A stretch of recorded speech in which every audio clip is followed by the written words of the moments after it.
The top story is stakeholders deliberate on ways of advancing the aviation industry's ideal platform to drive growth opportunities.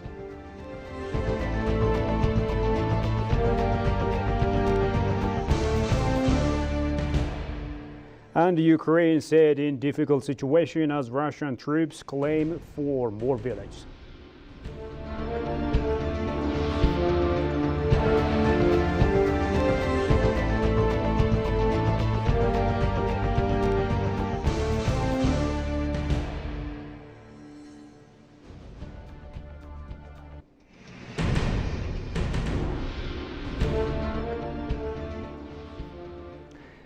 Greetings, ladies and gentlemen. Welcome to EBC World with me, Shfara Olako, and thank you for watching us.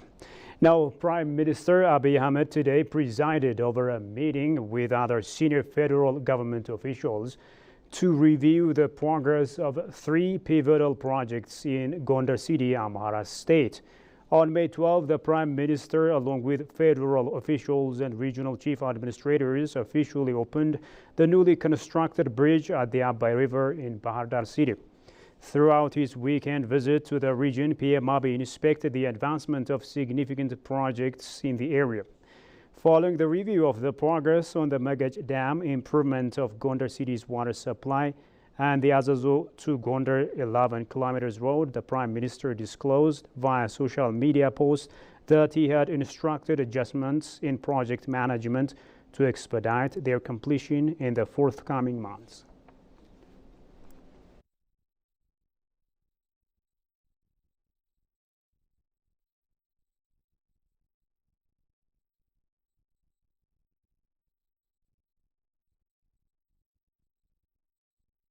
Moving on, the Office of the Prime Minister disclosed that 154,500,000 birr has been collected through the digital telethon held Sunday for Clean Ethiopia initiative. The digital telethon, with a target to obtain 50 million birr in 10 hours, started at 8 a.m. and concluded at 6 p.m. Several institutions and individuals have participated in the telethon, registering more than the planned target. Prime Minister's Office Press Secretariat Billene Seyum stated that some 154,500,000 birr was collected in the stated period in the digital telethon. She said that 67.5 million birr was collected directly from the community through the telethon. Billene mentioned that the Ethiopian Commercial Bank has donated 23 million birr in accordance with its promise to add 1 birr to the 3 birr each citizen contribution.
Welcome back. Now, the Aviation Stakeholders Convention, organized by AFRA and development partners, kicked off here in Addis Ababa. The event is hosted by the Ethiopian Airlines Group, themed Beyond Connecting African Aviation. The convention is said to be the industry's ideal platform to derive growth opportunities and deliberate on the development of African aviation industry and shape its future. Haptam Ashagri has more on that. The Aviation Stakeholders Convention, which is organized by AFRA and development partners, kicks off. The event is hosted by the Ethiopian Alliance Group under the Team Beyond Connecting African Aviation. The convention is said to be the industry's ideal platform to derive growth opportunities and deliberate on the developments of African aviation industry and shape its future.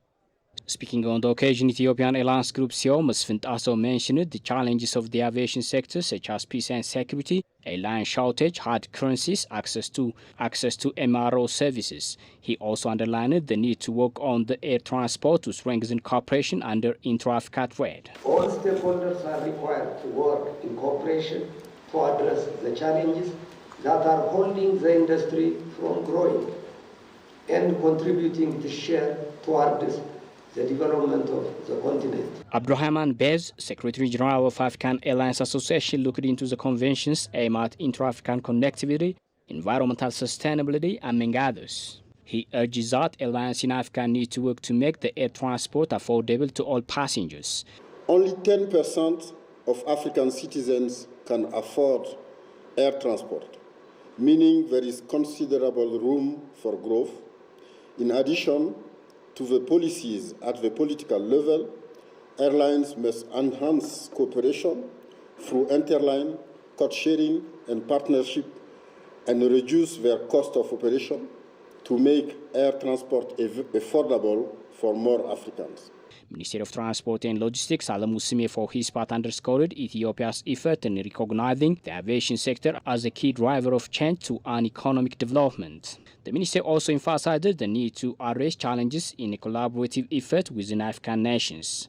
The Ethiopian government expresses its willingness to work with other African governments. The aim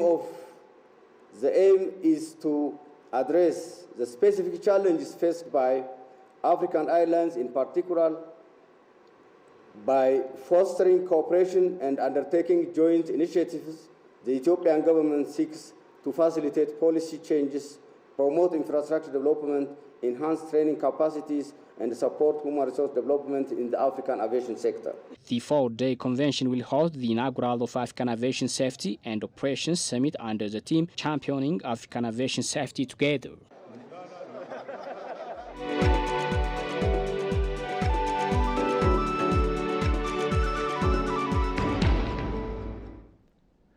And now in business, coffee exports have brought Ethiopia $835 million in revenue over the past 9 months. That's according to the Ethiopian Coffee and Tea Authority.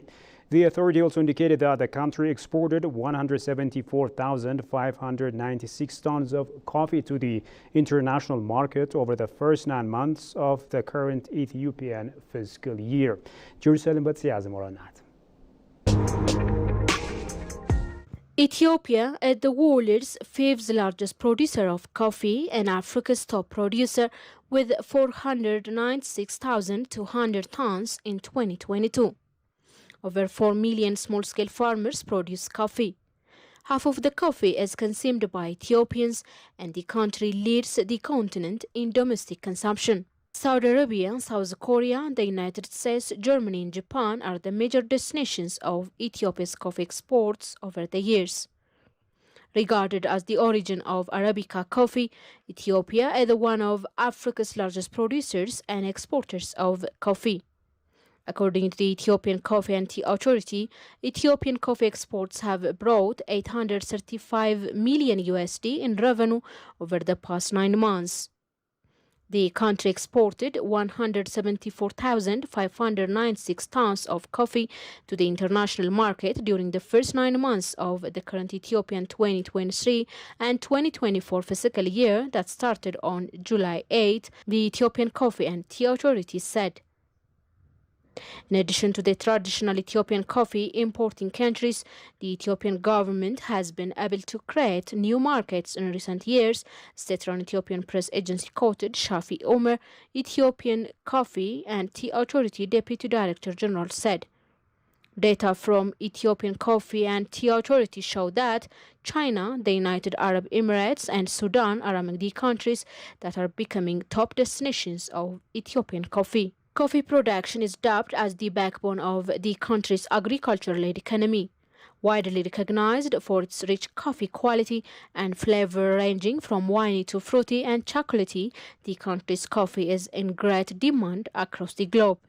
During the previous Ethiopian 2022 and 2023 fiscal year, the country earned $1.3 billion in revenue from the export of around 240,000 tons of coffee. The export revenue, however, marked a notable decrease as compared with the previous fiscal year, when the country posted a record high revenue of $1.4 billion USD from the export of about 300,000 tons of coffee. And finally, Ukraine's military chief has said that its forces are doing all they can to hold the line in Kharkiv, but they are facing a difficult situation after Russia's surprise assault on the Kharkiv region began on Friday. Sky News security and defense editor has been reporting from one of the villages where residents have to evacuate once again as Russian troops advance. Goshu Melso has more on that from the Sky News. A sign of an escalating emergency. Russia is attacking from multiple directions, but this is the quickest route to the regional capital of Kharkiv. As the fresh strike continued, smoke was seen on the street and upper the head. It feels very tense.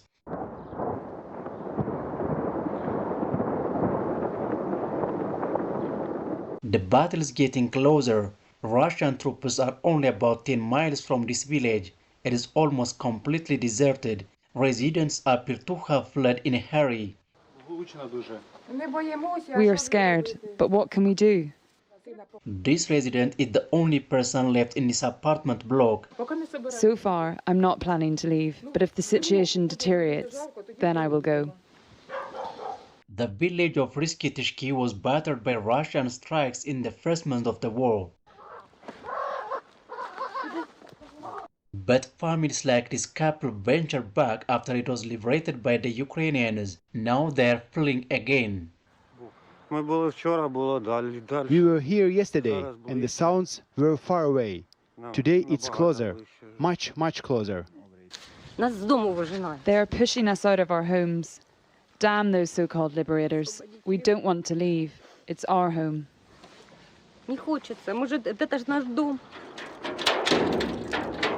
The Ukrainian military says fierce battles continue, but Moscow already claims to have taken control of several villages in the border region.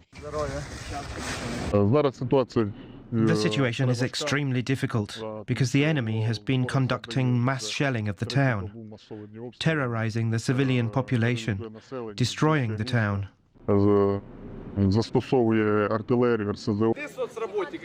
Ukraine is trying to counter the attack, but as the human misery grows, criticism is mounting about why the border was not better defended.